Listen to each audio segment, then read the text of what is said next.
Hello everyone. आज के इस वीडियो में हम अपने क्लास 10th की केमिस्ट्री के मेजर 4 चैप्टर्स को कवर करने वाले हैं। देखिए, आपके क्लास 10th में केमिस्ट्री में चैप्टर नंबर 1 जो है वो आपके सामने आपको दिख रहा होगा, केमिकल रिएक्शंस एंड इक्वेशंस। इसके बाद चैप्टर 2 जब आप पढ़ेंगे वो आपके पास एसिड, बेस एंड सॉल्ट का चैप्टर है।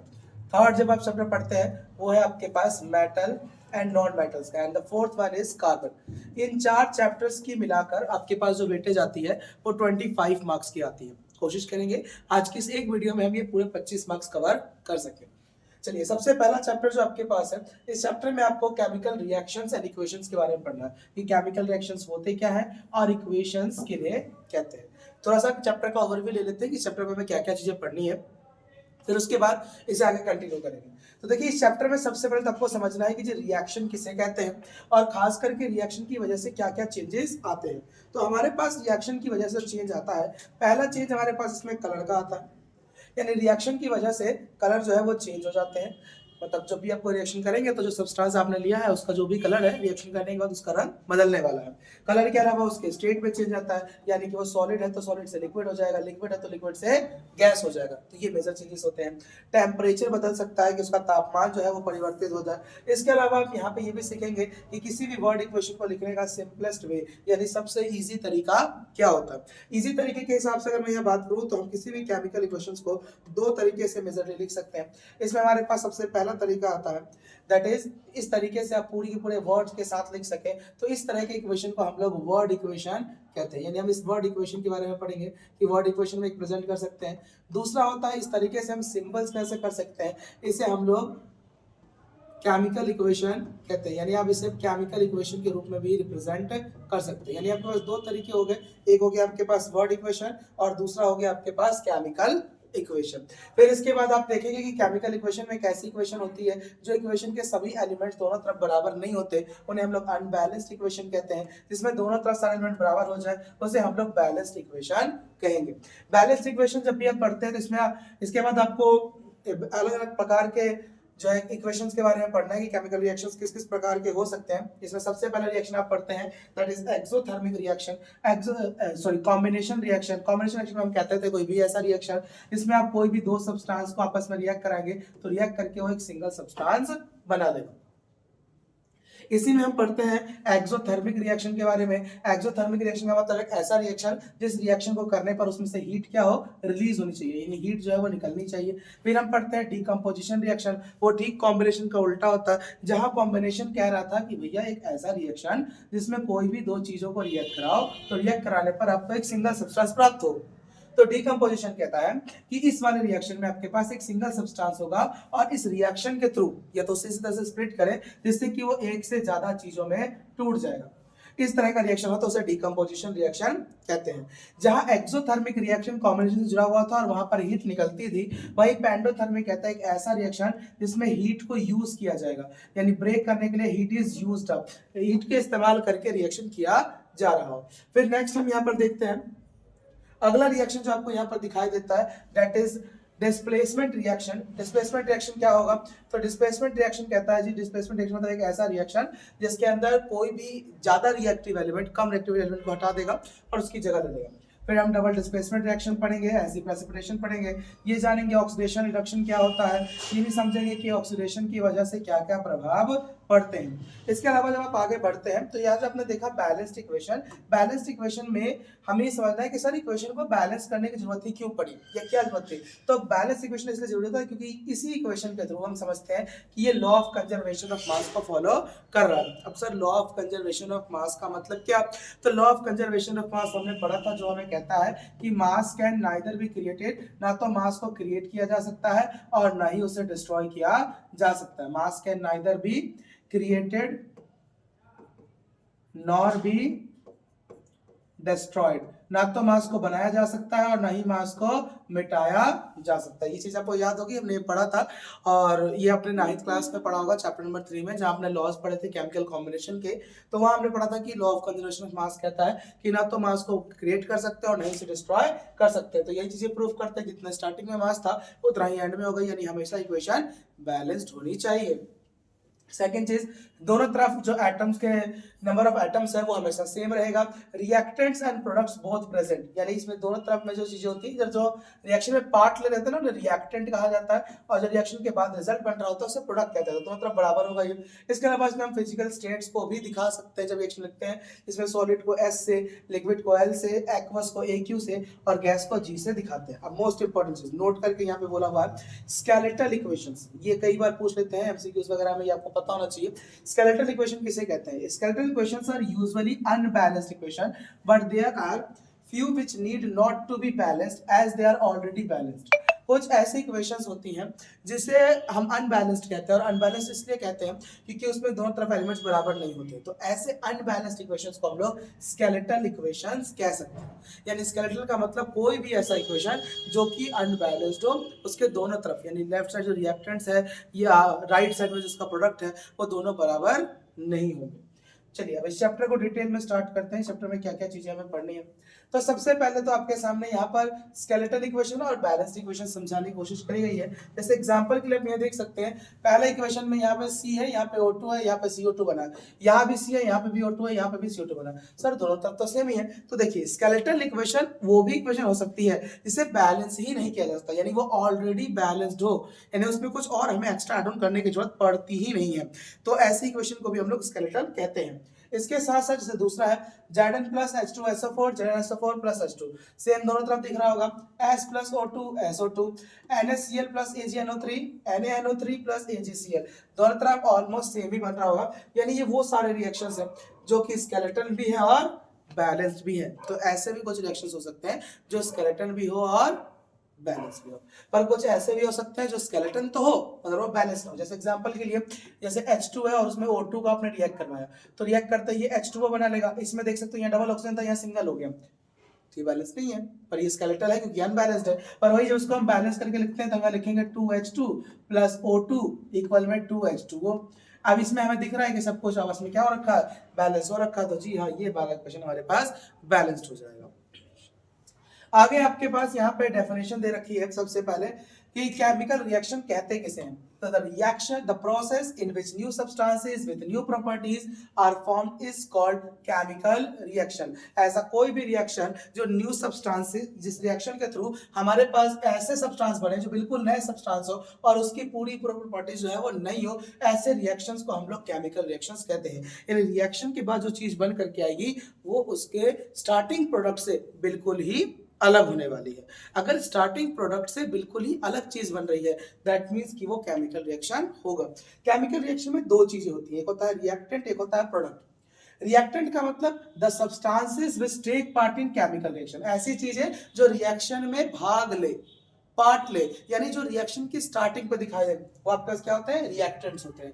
और वो सब्सटेंसेस जो रिएक्शन के बाद फॉर्म हो रहे हो केमिकल रिएक्शन में, उसे क्या कहते हैं, प्रोडक्ट कहते हैं। एग्जांपल के लिए अगर मैं ए और बी को रिएक्ट करवाता हूं और रिएक्ट करके मेरे पास सी सब्सटेंस आ रहा है, दैट मींस कि ये ए और बी जो है मेरे पास, ये हमारे पास रिएक्टेंट्स है, और यहाँ पे जो ये सी है हमारे पास, ये हमारे पास एक प्रकार का प्रोडक्ट है। तो रिएक्टेंट और प्रोडक्ट में यही मेजर डिफरेंस हमें यहाँ देखने को मिल रहा होता है। चलिए इसके बाद नेक्स्ट देखते हैं। तो हमारे पास कुछ रिएक्शंस के एग्जांपल, इससे हम केमिकल रिएक्शन कह सकते हैं। इस रिएक्शन के एग्जांपल्स को समझने से पहले समझिए, आपने अपनी बेसिक क्लासेस के अंदर रिएक्शंस को दो प्रकार के पढ़ा है। एक आपने पढ़ा था फिजिकल रिएक्शन और एक आपने वहां भी पढ़ा था केमिकल रिएक्शन। बेसिक्स जो डेफिनेशन आपने अभी तक यहां तक पढ़ करके आए हो फिजिकल और केमिकल रिएक्शन के अंदर, तो ये पढ़ा था कि भैया फिजिकल रिएक्शन हम उन सभी रिएक्शंस को कह सकते हैं जो रिवर्सिबल होते हैं, यानी ऐसा रिएक्शन जो रिवर्स होकर के वापस हो सके, उन सभी रिएक्शंस को हम लोग रिवर्सिबल रिएक्शंस या फिर फिजिकल रिएक्शन कहते थे। और केमिकल रिएक्शंस वो होते थे जो इरिवर्सिबल होते। इरिवर्सिबल का मतलब उसे चाह करके भी हम रिवर्स नहीं कर सकते हो, यानी कि वो वापस से अपने पुराने स्टेट पे नहीं लौटेगा। इस तरह के रिएक्शंस को हम लोग केमिकल रिएक्शंस कहते हैं। मतलब कोई भी रिएक्शन हो और उस रिएक्शन के बाद जो प्रोडक्ट बन करके आएगा वो प्रोडक्ट ऐसा होना चाहिए जो वापस से पुराने प्रोडक्ट को ना ला सके। जैसे एग्जाम्पल के लिए मिल्क है, अब मिल्क को हमने खुले में छोड़ दिया, मिल्क जो ऑक्सीजन से रिएक्ट कर गई और ऑक्सीजन से रिएक्ट करने के बाद मुझे जो यहाँ पे कर्ड मिला, या मिल्क जो है वो खराब हो गया, लेट सपोज मैं इतना ही समझता हूँ कि मिल्क था मेरे पास और मिल्क रिएक्शन करने के बाद कर्ड बन गया, दही बन गया, तो अगर इस दही से वापस मिल्क आ जाएगा तो फिर ये फिजिकल रिएक्शन या फिजिकल चेंज है। फिजिकल चेंज वाले रिएक्शंस को ही हम लोग फिजिकल रिएक्शन भी कह रहे हैं, यानी यह फिजिकल चेंज हो रहा है। और केमिकल रिएक्शंस में कैसा चेंज होता है, केमिकल चेंज आपको देखने को मिलेगा, ठीक है। यानी ये कैसा चेंज होगा, केमिकल होगा, क्योंकि दही से वापस हमें दूध मिलने वाला नहीं है, और क्योंकि दही से दूध नहीं मिल सकता है तो इसे हम लोग केमिकल रिएक्शन भी कह सकते हैं। अब चलते हैं चैप्टर में हमें कौन कौन सा केमिकल रिएक्शन दे रखा है। खाने का पचना, डाइजेशन ऑफ फूड, ये भी एक केमिकल रिएक्शन होता है। रेस्पिरेशन, सांस लेना, जिसमें ऑक्सीजन जाता है बॉडी के अंदर, और वो उसे अभी लैब प्रोसेस में पढ़ाया था आपको कि ऑक्सीजन बॉडी में जाएगा, वो ग्लूकोज के साथ रिएक्ट करेगा, और रिएक्ट करने का जो सब्सटेंस हमारे पास बन करके आएगा वो हमें एनर्जी प्रोवाइड कर रहा था। तो यानी रेस्पिरेशन भी एक केमिकल रिएक्शन ही होता है। रस्टिंग ऑफ आयरन, लोहे पे जंग लगना भी एक केमिकल रिएक्शन है।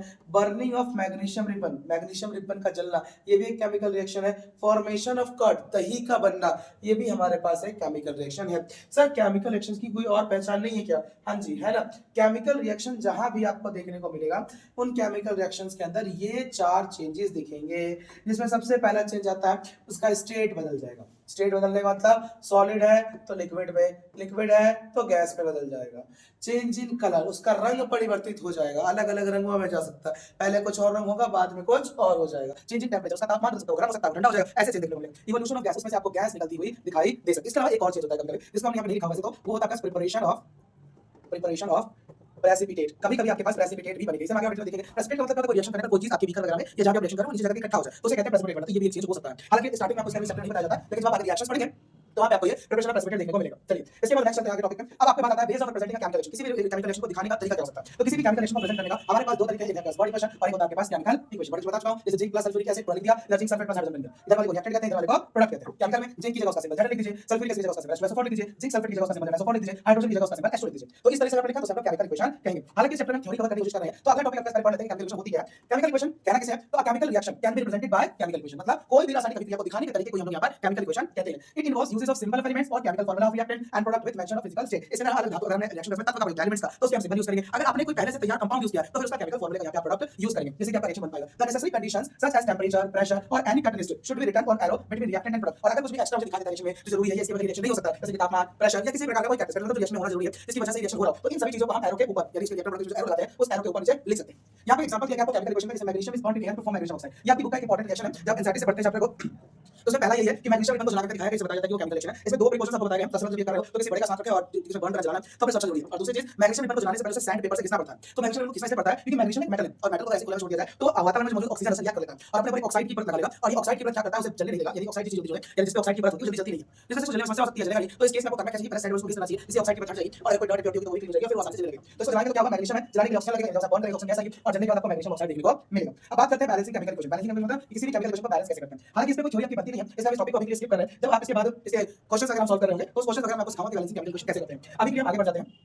ये सारा बैलेंसिंग का प्रोसेस कैसे किया जाता है मैं आपको समझाऊंगा। अगला टॉपिक आता है आपके पास टाइप्स ऑफ केमिकल रिएक्शन, यानी कोई भी केमिकल रिएक्शन किस प्रकार के होते हैं। तो हमने पढ़ा था सबसे पहला टाइप रिएक्शन क्या होता है, कॉम्बिनेशन रिएक्शन। क्या डेफिनेशन होगी इसकी, the reaction in which two or more reactants combine to form a single product is called combination reaction. ऐसा कोई भी रिएक्शन जिसमें दो या दो से ज्यादा चीजें एक साथ रिएक्ट करें और रिएक्ट करने के बाद कोई भी सिंगल प्रोडक्ट बनाता हो उसे आप लोग कॉम्बिनेशन रिएक्शन कहते हैं। ए और बी को प्लस करने पर सी आ गया, इस तरीके का होना चाहिए। यानी दो चीजें या दो से ज्यादा रिएक्ट करें और रिएक्ट करने के बाद आपको कोई भी एक सिंगल चीज मिल जाए तो उसे हम लोग कॉम्बिनेशन रिएक्शन कहते हैं। एग्जांपल देख लेते हैं, जैसे कोयले का जलना, जैसे कोयला कार्बन होता है, ऑक्सीजन की वजह से जलेगा तो आपको CO2 देखने को मिलेगा। पानी का बनना, हाइड्रोजन चाहिए, ऑक्सीजन चाहिए, रिएक्शन कराएंगे तो H2O बन जाएगा। या फिर क्विक लाइन, जिसे कैल्शियम ऑक्साइड कहते हैं, इसको पानी में रखने पर ये कैल्शियम हाइड्रोक्साइड यानी स्नेक लाइन के अंदर बदल जाता है। तो ये सारी चीजें अब ये वाला रिएक्शन आपके लिए इंपॉर्टेंट है। क्विक लाइन जो होता है ना, ये कैल्शियम ऑक्साइड आपके घरों में वो व्हाइट वॉश के लिए लाया जाता है, जब आप सफेदी करवाते हैं, व्हाइट वॉश करवाते हैं अपने घरों को, तो उस समय पे आप इस कैल्शियम ऑक्साइड को लेकर जाते हैं, चूना पत्थर से कहते हैं, और इस चूने को क्या करते हैं वो पानी में डालते हैं और उसको भी पेस्ट बनाते हैं, इसे कैल्शियम हाइड्रोक्साइड कहते हैं। और इसी पेस्ट को दीवारों पे लगाते हैं। अब बड़ी इंटरेस्टिंग फैक्ट क्या है कि जब इस कैल्शियम हाइड्रोक्साइड को दीवारों पे लगाते हैं तो इसके लगाने के बाद ये होता है ये वातावरण में मौजूद जो भी कार्बन डाइऑक्साइड होगा उसे ये अभिक्रिया करने लगता है, और अभिक्रिया करने के बाद ये आपको कैल्शियम कार्बोनेट के रूप में मिल जाएगा और साथ में वाटर यानी जल जो वेपराइज हो जाता है, और इस तरीके से हमें कैल्शियम कार्बोनेट भी प्राप्त हो जाता है सेक्शन में। अब जो कैल्शियम कार्बोनेट आपको यहाँ प्राप्त हुआ ये व्हाइट कलर छोड़ देता है, जिसकी वजह से हमारे दीवार सफेद सफेद देखने को मिलती है। जो लोग सफेदी करवाते हैं वो असल में इसी रिएक्शन के थ्रू कैल्शियम ऑक्साइड को पानी में रखते हैं और कैल्शियम हाइड्रोक्साइड देखते हैं। सवाल देखने को मिलता है कि आपको बोला कोई एक्स नाम का सब्सटेंस है, आपकी बुक में भी इस क्वेश्चन है ये एक्स नाम का सब्सटेंस है, उसको व्हाइट वॉश में इस्तेमाल किया जाता है, तो पहचानिए वो एक्स क्या है, और रिएक्शन करके जो पानी में रखते हैं तो व्हाइट नाम का सब्सटेंस बन जाता है, तो व्हाइट क्या है, तो भैया एक्स जो कैल्शियम ऑक्साइड है और वाई जो कैल्शियम हाइड्रोक्साइड होता है।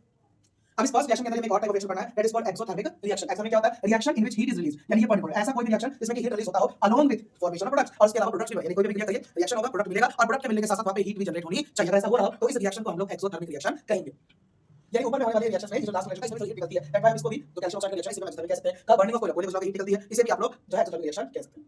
यहाँ पे आपको अलग एग्जांपल्स और दे दिए हैं थर्मल रिएक्शंस के। इसमें पहला आपको एग्जांपल दिया है बर्निंग ऑफ नेचुरल गैसेस। जितने भी नेचुरल गैस होते हैं, जैसे मतलब मीथेन, जिसे सीएच4 मीथेन कहते हैं, इस मीथेन को जब हम जलाते हैं तो इसके जलाने पर ऑक्सीजन के साथ ये क्या करता है, कार्बन डाइऑक्साइड, वाटर और हीट देखने को मिलता है। रिलीज हो रही है, यानी ये भी हमारे पास एक एक्सोथर्मिक रिएक्शन है। साथ ही साथ respiration is also an exothermic reaction. Respiration याद करा दो, आपने भी लाइफ प्रोसेस में पढ़ा था, वहां मैंने आपको बताया था रेस्पिरेशन का मतलब होता है श्वसन, यानी सांस लेना। तो जब सांस लेना ब्रीथिंग होता है, श्वसन मतलब इस ऑक्सीजन का लंग्स के थ्रू ब्लड तक पहुंचना, और ब्लड में पहुंचने के बाद जब ऑक्सीजन हमारे द्वारा जो भोजन पचाया गया स्टमक के द्वारा, उस भोजन में जो ग्लूकोज ऑक्सीजन अभिक्रिया करता है, उसे हमें एनर्जी देता है। तो रेस्पिरेशन का फॉर्मूला क्या होता है, ग्लूकोज आपने खाया था C6H12O6, उसी ग्लूकोज को ऑक्सीजन के साथ अभिक्रिया कराइए, जिससे कि 6CO2 कार्बन डाइऑक्साइड 6H2O बनता है और साथ में एनर्जी रिलीज होती है। क्योंकि यहाँ एनर्जी रिलीज हो रही है, इसलिए हम रेस्पिरेशन को भी एक एक्सोथर्मिक रिएक्शन कहते हैं। एक बार पूछ लेता है कि why respiration is not exothermic reaction, because in this reaction the glucose is break down with the glucose is react with oxygen and gives result carbon dioxide, water and energy, and for this reason because energy is released here in the form of heat, so we can say that it is an exothermic reaction. Next आता है आपके पास decomposition reaction.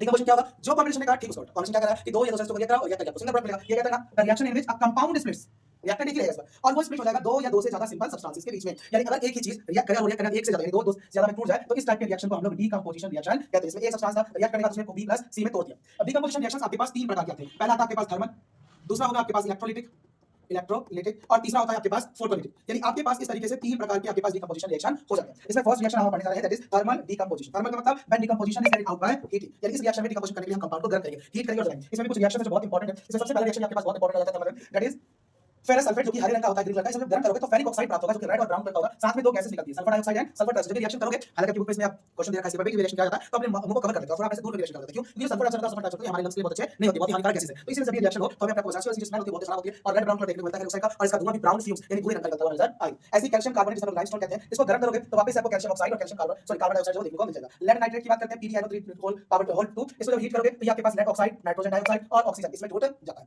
अगला type आता है आपके पास electrolytic decomposition. ये कहता है कि डीकंपोजिशन करने के लिए किसका इस्तेमाल करो, बिजली का, इलेक्ट्रिसिटी का इस्तेमाल होना चाहिए। अगर ये हो रहा है तो इलेक्ट्रोलाइटिक कहेंगे। अगर हीट किया तो थर्मल, बिजली की वजह से किया तो इलेक्ट्रोलाइटिक। बिजली क्या होगा, इसकी जलता है 2H2O, ये क्या करेगा तो इसमें इलेक्ट्रिक करंट सप्लाई करेंगे, और सप्लाई करने पर ये हाइड्रोजन ऑक्साइड प्रोड्यूस। पानी में क्या बिजली पार करने से ऐसा सच में होगा जी नहीं, उसके लिए आपको कुछ इस प्रकार का सेटअप करना होगा। इस सेटअप में हमने क्या किया है, इस सेटअप के लिए आपने एक बैटरी लिए 6 वोल्ट का एक स्विच लगा दिया, एनोड और कैथोड, तो wire side cathode plus charge और माइनस चार्ज है। अंदर में आपने ग्रेफाइट रॉड लगा रखी है, अंदर पानी के साथ-साथ आपने डाइल्यूट H2SO4। अब यहां से सवाल, इलेक्ट्रोलाइटिक डीकंपोजिशन करने के लिए पानी में केमिकल चाहिए होगा, डाइल्यूट H2SO4 चाहिए होगा, और जैसे आप यहां से पास करेंगे तो कैथोड प्लस था तो उस पे प्लस चार्ज वाला हाइड्रोजन पहुंच जाएगा, और ऑक्सीजन जो है वो एनोड वाले की तरफ चला जाएगा, और इस तरीके से आपका जो वाटर है वो हाइड्रोजन ऑक्सीजन स्प्लिट हो जाएगा।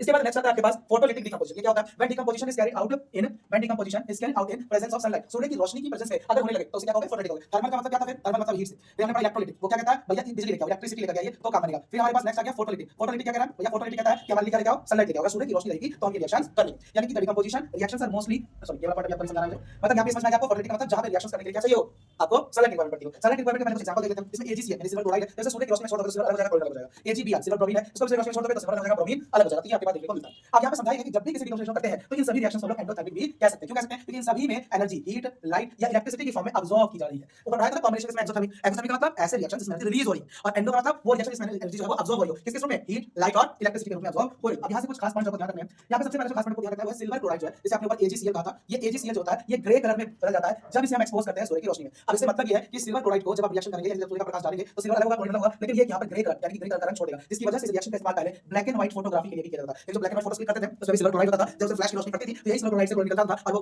वहां पर ग्रे कलर छोड़ जाता था, जिसकी वजह से हमें ब्लैक एंड व्हाइट फोटो देखने को मिलती थी। नेक्स्ट आता है आपके पास, ऊपर मैंने आपको एंडोथर्मिक रिएक्शन दी थी, वही यहां पे और डिटेल कर दिया उन्होंने, ये ऊपर समझाने के लिए था कि जितने भी रिएक्शन डीकंपोजिशन वाले होते हैं सब एंडोथर्मिक हो सकते हैं। एंडोथर्मिक का मतलब क्या था, the reaction which require energy in the form of heat, light और electricity to break reactants are called endothermic reactions. ऐसे सारे रिएक्शंस जिसमें किसी भी एक सिंगल रिएक्टेंट को तोड़ने के लिए एनर्जी जरूरत पड़े, हीट के रूप में, लाइट के रूप में या फिर इलेक्ट्रिसिटी के रूप में, तो इस टाइप के रिएक्शंस को हम लोग एंडोथर्मिक रिएक्शंस कहेंगे। फिर नेक्स्ट आता है आपके पास डिस्प्लेसमेंट रिएक्शन। हम आ चुके हैं थर्ड रिएक्शन की तरफ। डिस्प्लेसमेंट क्या कहता है, the reaction in which more reactive element, यानी जो ज्यादा रिएक्टिव है, displaces less reactive element from its salt solution. यानी कोई भी ऐसा रिएक्शन जिसमें कि कोई भी ज्यादा पावरफुल एलिमेंट अपने से कम पावरफुल एलिमेंट को उसके कंपाउंड से अलग कर दे और खुद उसकी जगह ले ले, इसी रिएक्शन को हम डिस्प्लेसमेंट रिएक्शन कहते हैं। डिस्प्लेसमेंट रिएक्शन के अंदर आपको यहां पे जो सबसे फेमस रिएक्शन है वो आपको दे रखी है। इसमें हम लोहे का की फेरस है तो उसको कॉपर सल्फेट में डालते हैं, रिएक्ट करने में वो फेरस सल्फेट और कॉपर अलग हो जाता है। इस रिएक्शन में दो चीजें ध्यान रखनी है। पहली चीज, जो कॉपर है ये आपके पास ब्लू कलर का लिक्विड होता है, नीले रंग का, लेकिन रिएक्शन में जो फेरस सल्फेट बनेगा ये आपके पास ग्रीन कलर का लिक्विड बन जाता है। इसके अलावा जो आयरन की कील थी आपके पास ये अब रस्ट कर चुकी है। जब रिएक्शन के बाद जाओगे आफ्टर रिएक्शन, जब रिएक्शन हो चुका होगा तो आफ्टर रिएक्शन आपको इस कील के ऊपर रस्ट देखने को मिलेगा, रस्ट अपीयर, यानी आपको यहां पर जंग लगा हुआ दिखाई देगा कील के ऊपर, यानी कील उतनी फ्रेश नहीं है जितना पहले। देख सकते हो रिएक्शन करके उसमें बिना कॉपर सल्फेट सॉल्यूशन में कील डाल दी, उस समय तक छोड़ने के समय छोड़ने के बाद आपको ऐसा देखने को मिलेगा। फिर इसके बारे में आगे पढ़ लेते हैं, जो लिखा हुआ ये देख सकते हो यहां पर, the iron nail becomes brownish in color। Iron कैसा होता है, ब्राउन कलर का होता है, यानी वो रस्ट कर जाता है। By deposition of copper and blue colour of copper sulphate changes to dirty green colour due to formation of ferrous sulphate. जब हरा हो जाएगा और लोहे के टिप पे कॉपर क्या लेगा इसको, उस पे ब्राउन कलर, यानी वो जंग खाली हो जाएगा। इसके अलावा एक और रिएक्शन है zinc plus copper sulphate, zinc क्या करेगा, कॉपर बना देगा तो उसकी जगह ले लेगा। ऐसा इसलिए क्योंकि जिंक जो था वो ज्यादा रिएक्टिव था, कॉपर कम रिएक्टिव था। क्लियर है। फिर नेक्स्ट आता है डबल डिस्प्लेसमेंट, यानी दो बार डिस्प्लेसमेंट नहीं जी, ये तो अलग है। A reaction in which new compounds are formed, नया सब्सटेंस बनेगा by mutual exchange of ion, यानी यहां पर दो कंपाउंड अपनी स्वयं की इच्छा से एक दूसरे के साथ अपने आयंस बांट लेंगे, यानी चेंज कर लेंगे। इसी चीज को हम लोग यहां पर डबल डिस्प्लेसमेंट कहते हैं। एग्जांपल के लिए इस रिएक्शन को देखिए, इस रिएक्शन में हमारे पास यहां पर था सोडियम सल्फेट, एंड यहां पे है बैरियम क्लोराइड BaCl2। अब ये बैरियम भैया और ये सोडियम क्या कहते हैं, अपनी अपनी इच्छा से कि मैं यहां आ जाता हूं और तू यहां आ जा, तो बैरियम यहाँ गया तो बन गया बैरियम सल्फेट, और सोडियम वहां चला गया तो बन गया सोडियम क्लोराइड। इस तरीके से जब अपनी इच्छा से ऐसे शिफ्ट कर ले तो उस केस में आपको डबल डिस्प्लेसमेंट कहते हैं। या तो बताया था कि प्रेसिपिटेट भी होता है, तो डबल डिस्प्लेसमेंट कहता है कि यहाँ पे आपको सफेद रंग का इंपॉर्टेंट कलर व्हाइट प्रेसिपिटेट और बैरियम सल्फेट का सफेद प्रेसिपिटेट देखने को मिलेगा, क्योंकि ये जहां भी प्रेसिपिटेट बने उसे हम लोग प्रेसिपिटेशन रिएक्शन कहते हैं। और इस प्रोसेस में जब ये दोनों कंपाउंड रिएक्ट करोगे ना तो जो बैरियम सल्फेट बना है ये नीचे जाकर जो बीकर होगा उस बीकर में नीचे जाकर इकट्ठा हो जाएगा, और जो नीचे इकट्ठा हो गया जिसमें हम कह सकते हैं कि सफेद रंग होगा, किसमें होगा व्हाइट रंग होगा, जिसे हम कह रहे हैं कि ये क्या है प्रेसिपिटेशन रिएक्शन है। कोई भी ऐसा रिएक्शन जिसमें ऐसा प्रेसिपिटेट बनता हो उसे डबल डिस्प्लेसमेंट सॉरी उसे प्रेसिपिटेशन रिएक्शन कहेंगे। अब important note, all double displacement reactions are not precipitation. हर डबल डिस्प्लेसमेंट प्रेसिपिटेशन नहीं होगा, वही रिएक्शन जिसमें प्रेसिपिटेट बने सिर्फ उसी को आप प्रेसिपिटेशन रिएक्शन कह सकते हैं। वैसे क्यों लिखा, क्योंकि जब हमने कॉम्बिनेशन पढ़ा तो आपने कहा हर कॉम्बिनेशन में जब ज्यादा देखने को मिला था कि वो नहीं हो जाते, और ऐसे जब हमने अभी डिकम्पोजिशन देखा तो डिकम्पोजिशन में तीन तरीके थे, थर्मल, इलेक्ट्रिक और सनलाइट, और ये तीनों एनाटॉमिक भी कह दिया, फिर डिकम्पोजिशन का हूं एनाटॉमिक का बात वही आ गई, तो इसीलिए उन्होंने क्लियर कर दिया तो ये डबल डिस्प्लेसमेंट नहीं होगा। डबल डिस्प्लेसमेंट अगर प्रेसिपिटेट बने तो क्या प्रेसिपिटेशन है, अगर ना बने तो मत कहना कि वो प्रेसिपिटेशन रिएक्शन हो रहा है। यहाँ पे दो और रिएक्शन दे रखे हैं क्या प्रेसिपिटेशन के, इसमें आपके पास पोटेशियम आयोडाइड के उसको लेड नाइट्रेट भी जिससे रखा है, तो आपका लेड आयोडाइड बना है और साथ में पोटेशियम नाइट्रेट बना है। फिर इंपॉर्टेंट चीज ये लेड आयोडाइड बनता है, ये येलो कलर का प्रेसिपिटेट बनाता है, इसमें रंग होगा वो पीले रंग का होगा, ये आपको यहाँ पर ध्यान रखना। और ऐसे ये रिएक्शन है इसको देखिए इतना इंपॉर्टेंट नहीं है। फिर नेक्स्ट आता है आपके पास last type of reaction that is called oxidation and reduction. Sir बड़ा आसान समझ आएगा कुछ। हाँ जी, ऑक्सीडेशन नाम में बार बार ऑक्सीजन बोल रहा है, ऑक्सीजन ऑक्सीडेशन ऑक्सीजन ऑक्सीजन जैसे यानी ऑक्सीजन का मतलब ऐसा रिएक्शन जिसमें ऑक्सीजन जुड़ जाए, एडिशन ऑफ ऑक्सीजन यानी ऑक्सीजन जो होगा वो इसमें प्लस होगा, प्लस O2 होगा। वहीं पे रिमूवल ऑफ हाइड्रोजन, अगर ऑक्सीजन जुड़ा है तो यहाँ पर हाइड्रोजन जो है वो हट जाएगा, माइनस हो जाएगा। यानी किसी भी रिएक्शन में जब ऑक्सीजन जुड़ जाए या हाइड्रोजन हट जाए, दोनों में से कुछ भी एक हो तो उसे आप क्या कहते हैं, दोनों दोनों तो उसे आप क्या कहोगे ऑक्सीडेशन रिएक्शन कहोगे। एग्जांपल के लिए हमने कॉपर को लिया ऑक्सीजन कर दिया, कॉपर से क्या क्या है कॉपर है, यानी इस कॉपर को देखो, इस कॉपर से देखो यहाँ ऑक्सीजन जुड़ चुका है, इसी वजह से हम लोग ऑक्सीडेशन कहते हैं। लेकिन देखिए कॉपर ऑक्साइड था, हाइड्रोजन था, यहाँ से हटा और यहाँ चला गया, यानी कि हाइड्रोजन H2 बन गया, तो इसे भी हम लोग ऑक्सीडेशन रिएक्शन कहेंगे। सर रिडक्शन क्या होगा, फिर सेम इसका उल्टा कर दो, ऊपर आपने कहा था ऑक्सीजन में ऑक्सीजन जुड़ेगा तो यहाँ पे रिडक्शन में ऑक्सीजन हटेगा, यानी रिमूवल ऑफ ऑक्सीजन यहाँ पे आपको देखने को मिलेगा। साथ ही साथ ऊपर आपने कहा था कि हाइड्रोजन जो है वो यहाँ नहीं होगा, हट जाएगा, तो यहाँ पे हाइड्रोजन जुड़ जाएगा, यानी एडिशन ऑफ हाइड्रोजन होगा। सब मतलब दोनों सेम ही प्रकार के ऑक्सीडेशन और रिडक्शन कह रहे हैं कि भैया देखो ऑक्सीडेशन सिंपल सी बात कहता है कि मेरे नाम में ऑक्सीजन दिख रहा है, यानी मेरे में क्या करना आप ऐड कर देना ऑक्सीजन को, और ये कहता है कि मेरे में से रिमूव कर देना ऑक्सीजन को। अगर ऑक्सीजन ऐड हो रहा हो तो वो आपका ऑक्सीडेशन है, ऑक्सीजन रिमूव हो रहा हो तो आपका रिडक्शन है। फिर कहता है कि भैया अगर मेरे में से हाइड्रोजन जो है वो रिमूव हो रहा हो तो भी क्या देना कि मैं क्या हूं ऑक्सीडेशन हूं, और अगर मेरे में हाइड्रोजन जो है वो ऐड हो रहा हो तो कहना कि मैं रिडक्शन। कैसे याद रखें, सिर्फ एक याद रखो, ऑक्सीडेशन मतलब ऑक्सीजन का जुड़ना, अगर ऑक्सीजन जुड़ा है तो हाइड्रोजन हटेगा, या ऑक्सीजन जुड़ चुका है तो हाइड्रोजन जुड़ेगा तो हाइड्रोजन जुड़ जाएगा। इसमें से कुछ भी हो रहा है उसे क्या हो गया एक ऑक्सीजन है एक रिडक्शन है। बट सर अगर कल को ये दोनों साथ में होने लग जाए टुगेदर, ये दोनों एक साथ आ जाए, यानी एक ही रिएक्शन के अंदर मुझे दोनों चीज दिखे, या तो ऑक्सीजन जुड़ भी जाए और हाइड्रोजन भी जुड़ जाए, या ऑक्सीजन हट जाए यहां से, तो फिर किसमें क्या करें, जैसे इसमें देखो कॉपर ऑक्साइड था, हाइड्रोजन में तो हाइड्रोजन में तो ऑक्सीजन जुड़ गया यानी प्लस O2 हो गया ऑक्सीडेशन, लेकिन कॉपर ऑक्साइड से तो ऑक्सीजन हट गया यानी रिडक्शन। तो ऐसा कोई भी रिएक्शन जिस रिएक्शन के अंदर आपके पास ऑक्सीडेशन और रिडक्शन दोनों हो रहा हो तो ऐसी रिएक्शंस को हम लोग रिडॉक्स रिएक्शन कहते हैं। ये सारी रिएक्शंस आपके पास रिडॉक्स रिएक्शन कहलाएंगी। चलिए इसके बाद नेक्स्ट आता है, ये इंपॉर्टेंट है, आपके रिडॉक्स रिएक्शन से ध्यान रखिएगा कि ऐसा कोई भी रिएक्शन जिसके अंदर दोनों चीजें होती है रिडॉक्स कहेंगे। अब जितने भी ऑक्सीडेशन रिएक्शन होते हैं इंपॉर्टेंट, तो ऑक्सीडेशन से क्या होता है, तो fact of oxidation in daily life हमारे जीवन में ऑक्सीडेशन का क्या प्रभाव है, दो प्रभाव है जी, एक कोरोजन और एक रेजिडिटी। कोरोजन का मतलब जब किसी धातु को यानी मेटल को आप खुले में मॉइस्चर में छोड़ देते हो, हवा के संपर्क में, एसिड के संपर्क में छोड़ देते हो उसमें तो उसके ऊपर एक हाइड्रेटेड ऑक्साइड की परत लग जाती है, जिससे कि वो जो मेटल होता है वो कमजोर हो जाता है, और इसी कंडीशन में हम उस मेटल को कहते हैं कि मेटल कोरोड कर रहा है। इस प्रोसेस को, इस फेनोमेना को हम लोग कोरोजन कहेंगे। जब इस मेटल को हम एटमॉस्फेयर ह्यूमिडिटी से छोड़ देते हैं जिसकी वजह से वो मेटल खराब होने लग जाए तो उसी प्रोसेस को हम लोग कोरोजन कहेंगे। कोरोजन होगा कैसे, जैसे लोहे में जंग जाना, कोरोजन का एग्जांपल है, लोहा खराब हो गया, या सिल्वर का काला पड़ जाना ये भी एग्जांपल है, या कॉपर के अंदर ग्रीन कलर की कोटिंग का हो जाना, हरा पड़ जाना ये भी एग्जांपल है। कोरोजन को बचाएंगे कैसे, तो एक तरीका होता है गैल्वेनाइजेशन। इसमें करते क्या है, इसमें जिंक जो होता है जड़ धातु इसकी परत चढ़ा देते हैं, इलेक्ट्रोप्लेटिंग कर सकते हो, इलेक्ट्रोप्लेटिंग मतलब किसी भी दूसरी धातु को उसके ऊपर चढ़ा दीजिए, आप उसमें पेंट लगा सकते हो, इसके अलावा आप उसमें ऑयलिंग कर सकते हो। अगर ये सबसे भी बचना है तो इससे अच्छा है कि आप मेटल की जगह किसी यूज कर सकते हो, एलॉय का इस्तेमाल कर सकते हो, मतलब मिश्र धातु का प्रयोग किया जा सकता है। इसमें बहुत सारी धातुओं को मिक्स कर देते हैं जिससे कि सभी के धातु गुण मिल जाते हैं और धातु जल्दी रस्ट या कोरोड नहीं होता है।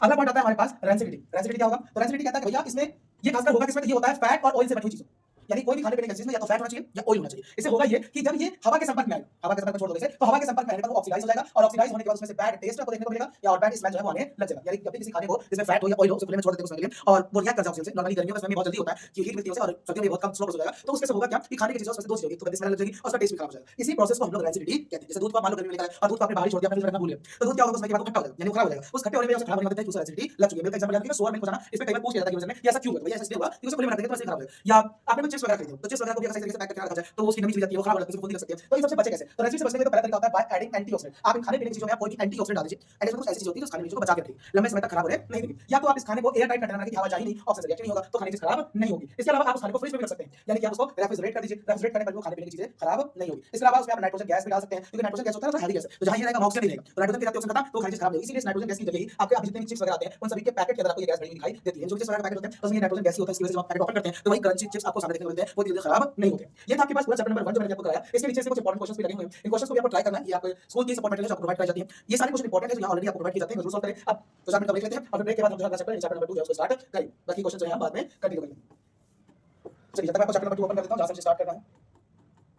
ये रहा हमारा chapter number 2 acid base and salt. 2 minute का ब्रेक लेते हैं, उसके बाद स्टार्ट करेंगे।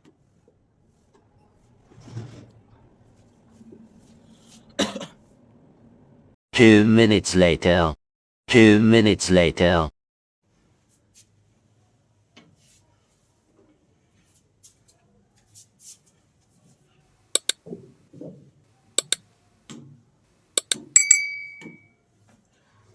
चलिए अब स्टार्ट करने जा रहे हैं अपना chapter number 2 that is acid basis and salt. इस चैप्टर में आपको पहले पढ़ना क्या उसको देख लेते हैं। आप इस चैप्टर में नॉर्मली 3 चीजों के बारे में पढ़ने वाले हैं। एक तो आप पढ़ेंगे यहाँ पर एसिड क्या होता है, दूसरा आप यहाँ पे देखेंगे कि बेस किसे कहते हैं, और तीसरा आप देखने वाले हैं कि सॉल्ट क्या होता है। अगर मैं बात करूं तो इसमें आप एसिड की सारी फिजिकल प्रॉपर्टीज पढ़ेंगे, आप बेस की सारी फिजिकल प्रॉपर्टीज पढ़ेंगे, आप केमिकल प्रॉपर्टीज पढ़ेंगे, आप बेस की क्या होती है। इसके अलावा हम ये भी देखेंगे केमिकल प्रॉपर्टीज में ये कहाँ कहाँ रिएक्ट कर सकता है, यानी ये मेटल के साथ कैसे रिएक्ट करेगा। जब नॉर्मली जब मेटल के साथ रिएक्ट करता है तो हाइड्रोजन गैस निकलता है, फिर ऐसी मेटल कार्बोनेट के साथ, मेटल हाइड्रोजन कार्बोनेट के साथ ये किस तरीके से दूसरे धातुओं के साथ रिएक्ट करेगा, यानी मेटल ऑक्साइड के साथ करेगा, क्या क्या बनाएगा ये देखेंगे। एल्कलाइन रिएक्शंस में क्या क्या होगा, बेस के साथ जब रिएक्शन कराएंगे तो क्या क्या होगा। हम एसिड बेस को पीएच स्केल के हिसाब से कैसे कैसे डिराइव कर सकते हैं वो देखेंगे। सॉल्ट क्या होता है हम ये भी समझेंगे। हालांकि डेफिनेशन दे रखी है, जब भी कोई एसिड बेस रिएक्ट करता है तो उससे जो हमें मिलता है उसी को हम सॉल्ट कहते हैं, यही वो डेफिनेशन जो सॉल्ट की होती है। अब हम बात करते हैं कि एसिड बेस की प्रॉपर्टीज क्या होती है। तो हमें पता है कि एसिड की प्रॉपर्टी होती है कि टेस्ट में खट्टा होता है, बेस की प्रॉपर्टी होती है भैया टेस्ट में कड़वा होता है। एसिड जो होता है वो ब्लू लिटमस को रेड कर देता है, बेस जो होता है वो रेड लिटमस को ब्लू कर देता है। एसिड जो होता है जब भी हम इसे एक्वस सॉल्यूशन में रखते हैं तो ये हमें H+ आयन देखने को मिलता है, और बेस के अंदर हमें ये OH नेगेटिव आयन देखने को मिलता है। एसिड जो होता है वो एक्वस सॉल्यूशन में बिजली कंडक्ट कर सकता है, पर बेस जो होता है वो बिजली कंडक्ट नहीं कर सकता है, यानी उसके अंदर जो है बिजली कंडक्ट करने की क्षमता नहीं है। चलिए इसके बाद आगे देखते हैं। पीएच स्केल देखोगे कुछ ऐसा दिखता है, कुछ कॉमन सॉल्ट पढ़ेंगे, ये रहे सारे कॉमन सॉल्ट। हमें ये टोटल ये कुछ सॉल्ट्स देखने हैं कैसे कैसे होते हैं और इस चैप्टर को समझना है। चलिए स्टार्ट करते हैं। सबसे पहला पॉइंट है आपके पास एसिड क्या होता है। तो देखिए एसिड का मतलब है हमारे पास acid means these are the substances which have sour taste। ऐसी कोई भी चीज जो स्वाद में खट्टी हो उसे हम लोग एसिड कह सकते हैं। ये हमेशा ही ब्लू लिटमस को क्या करेगी, रेड बदल देगी, यानी ब्लू लिटमस जो है वो हमेशा रेड में बदल जाता हो। अगर ब्लू से रेड हो जा रहा हो तो उसे हम लोग कह सकते हैं कि वो क्या होगा, वो एसिड होगा। याद रखना हो सर इसको, तो याद कर लीजिए सिर्फ भीमराव अंबेडकर जी को। भीमराव अंबेडकर जी, भीमराव अंबेडकर जी का मतलब क्या, भीमराव अंबेडकर कहते हैं B for blue, R for red. तो जो ब्लू से रेड हो रहा हो वो ए फॉर एसिड होगा। जो टर्न कर ले ब्लू से रेड में उसी को क्या कहना है, उसी को आपको एसिड कहना है। ये हमेशा ही एक्वस सॉल्यूशन में आपको H+ के आयन देंगे। अब यहाँ बात आता है एसिड वर्ड कहां से है, तो the term acid has been derived from Latin word acidus which means salt. Acid word जो है वो लैटिन भाषा का एसिडस शब्द से लिया गया है, जिसका मतलब खट्टा होता है। क्योंकि एसिड खट्टे होते हैं इसलिए इसका नाम भी हमने एसिड रख दिया। एसिड मतलब कोई भी ऐसी चीज जिसका स्वाद खट्टा होगा। एसिड को यहाँ पे हम नॉर्मली 4 कैटेगरी में डिवाइड करते हैं, यानी कैटेगरीज नहीं कह सकते, कुछ टाइप्स ऑफ एसिड है या नामों से जाने जाते हैं। सबसे पहला है आपके पास स्ट्रॉन्ग एसिड। ऐसे एसिड जो बहुत स्ट्रॉन्ग होते हैं, इसमें आपका HCl, H2SO4, HNO3 ये सारे एसिड आते हैं। HCl का मतलब हाइड्रोक्लोरिक है, H2SO4 का मतलब सल्फ्यूरिक है, और HNO3 का मतलब नाइट्रिक एसिड है।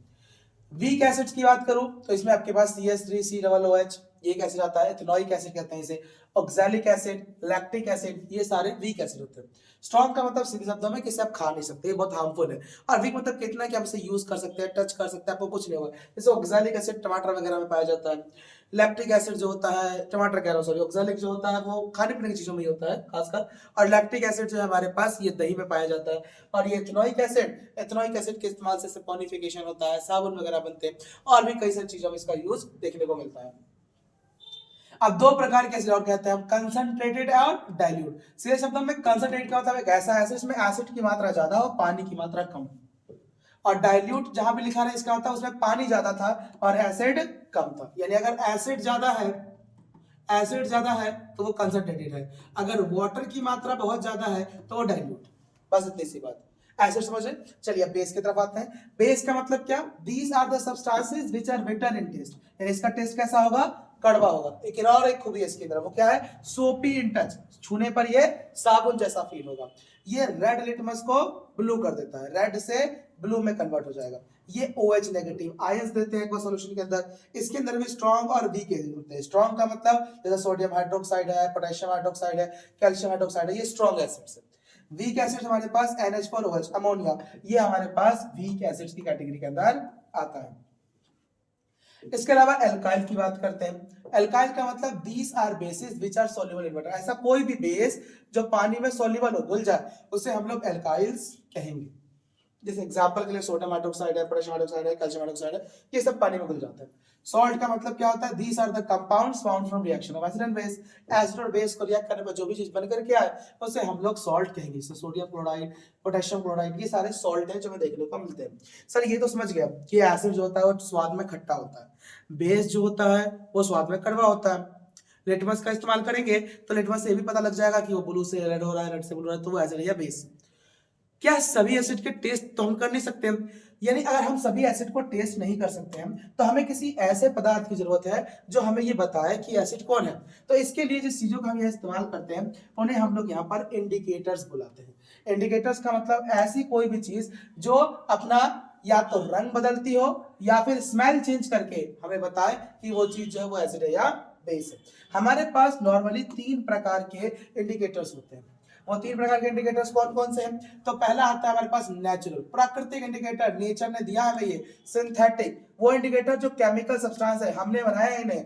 और ऑल्फैक्टरी, वो इंडिकेटर जो इन दोनों में से कुछ भी नहीं हो, मतलब वो सिर्फ अपना ओडर, ओडर का मतलब यहाँ पे होता है स्मेल, यानी वो अपना स्मेल चेंज करके हमें बता दे कि भैया क्या है, एसिड है या बेस है। यानी अगर प्रकृति ने दिया है तो नेचुरल, हमने बनाया तो सिंथेटिक। ऑल्फैक्टरी का मतलब वो इंडिकेटर जो रंग नहीं बदलती बल्कि वो अपना स्मेल चेंज करेगी और बताएगी कि वो एसिड है या बेस है।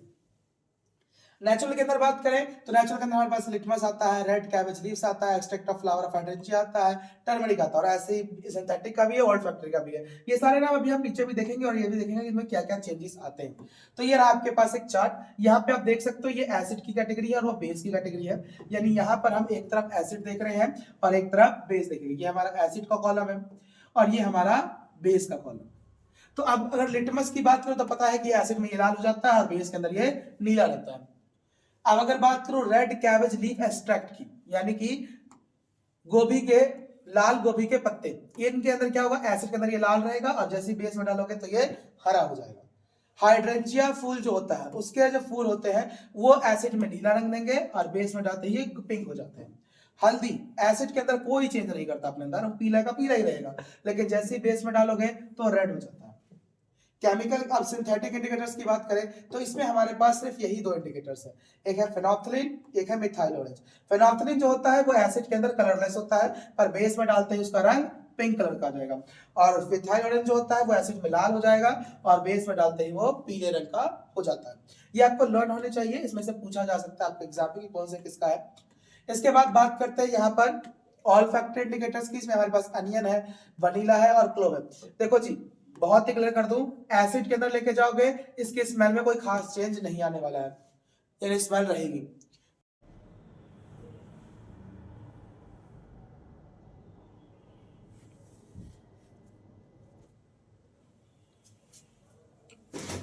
हमने पढ़ा था अभी तक कि ये तीनों जो होते हैं वो एसिड के अंदर जाने पर अपना स्मेल वैसे ही रखते हैं और बेस के अंदर लेके जाओगे तो इस पे कोई भी स्मेल देखने को नहीं मिलेगा। चलिए इसके आगे बढ़ते हैं। ये तो थे आपके पास इंडिकेटर्स। अब बात करते हैं रिएक्शंस की कि रिएक्शंस किस किस प्रकार से होगा।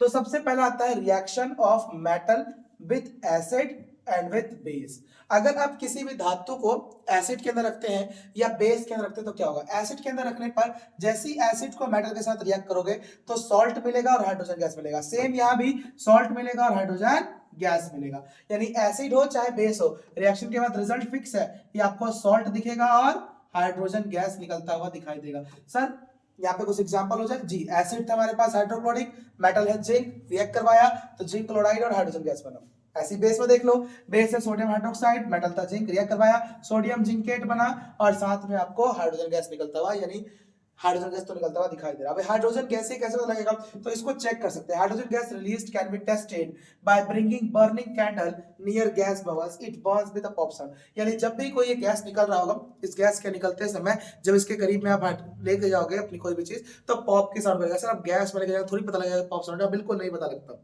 इसके लिए करना क्या होगा, इस एक्टिविटी का आपको बुक में दिखाया गया पूरा एक फ्लो चार्ट है। इसमें हम करते क्या है, इस प्रकार का एक स्ट्रक्चर बना देते हैं जहां से होते हुए जो आपका गैस जैसे जला था वो हाइड्रोजन गैस इस रास्ते से होते हुए जाएगा और यहाँ बीकर के अंदर पानी भरा हुआ होगा जो सोप वाटर होगा। अब इस सोप वाटर में जैसे ही जाएगा वो बबल और जब बाहर निकलेगा तो बुलबुले बनेंगे। अब इन बुलबुलों पे जब आप लगाओगे ना तो पॉप साउंड आएगी।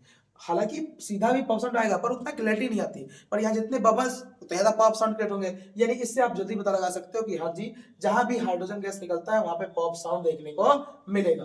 फिर नेक्स्ट आता है आपके पास इसके बाद अगला रिएक्शन, यानी reaction of metal carbonate and metal hydrogen carbonate. ये भी सेम कहता है एसिड के साथ रिएक्ट करवाओगे किसी भी मेटल कार्बोनेट को या मेटल हाइड्रोजन कार्बोनेट को, क्योंकि कार्बोनेट है तो रिजल्ट में कार्बन डाइऑक्साइड और वाटर आएगा और साथ में सॉल्ट देखने को मिलेगा। ये रख लीजिए, कोई भी मेटल कार्बोनेट हो, मेटल हाइड्रोजन कार्बोनेट हो, कार्बोनेट है उसके अंदर तो कार्बन डाइऑक्साइड गैस और वाटर देखने को मिलेगा और साथ में जो बच गया वो सॉल्ट के रूप में आपको दिखाई देगा, चाहे उसे एसिड में रखो या ना, मतलब एसिड के साथ ऐसा होगा।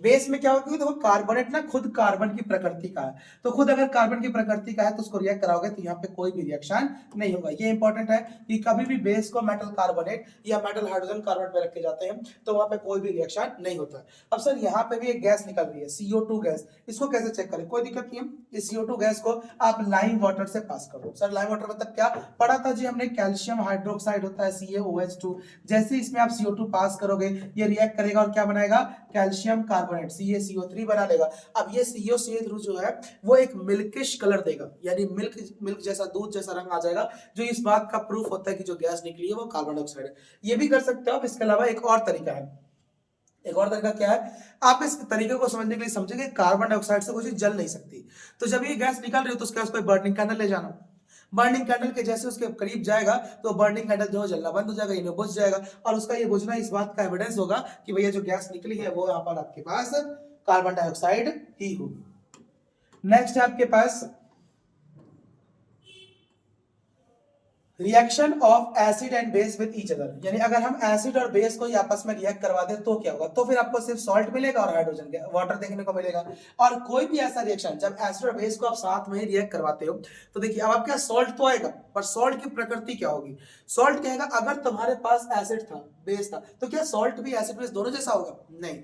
ये कहता है कि इन दोनों में से जो ज्यादा पावरफुल होगा ना वैसा बनूंगा। मतलब क्या, अगर आपका स्ट्रॉन्ग एसिड है वीक बेस है, क्योंकि स्ट्रॉन्ग एसिड था तो सॉल्ट भी एसिडिक हो गया, अगर स्ट्रॉन्ग बेस है तो सॉल्ट भी बेसिक होगा। लेकिन अगर दोनों ही भाई स्ट्रॉन्ग है तो भैया दोनों खत्म, न्यूट्रल हो जाओ।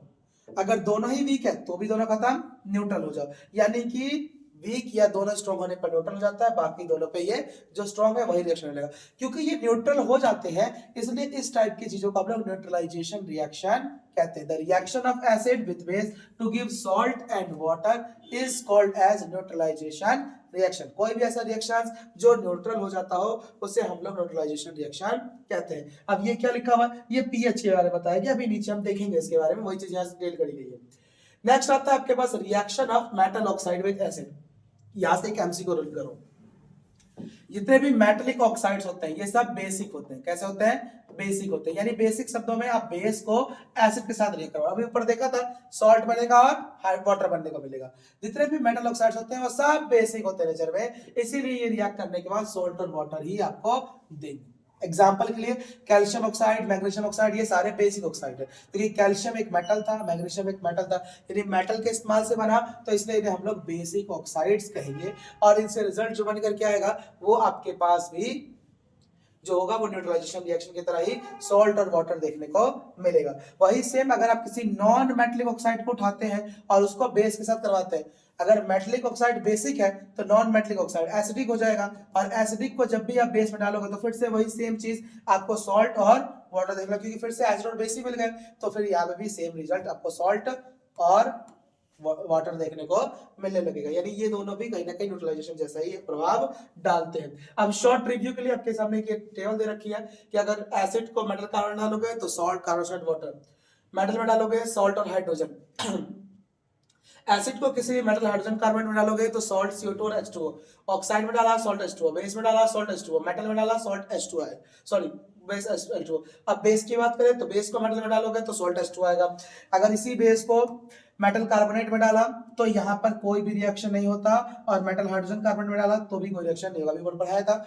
एसिड में डालोगे फिर से salt H2O, non metal oxide में डालोगे फिर से सोल्ट और H2O ही देखने को मिलेगा। ठीक है जी, दोनों में कॉमन क्या है, आखिर दोनों एसिड और बेसिस में कॉमन क्या है, तो देखो जी कॉमन क्या है वो समझ लेते हैं।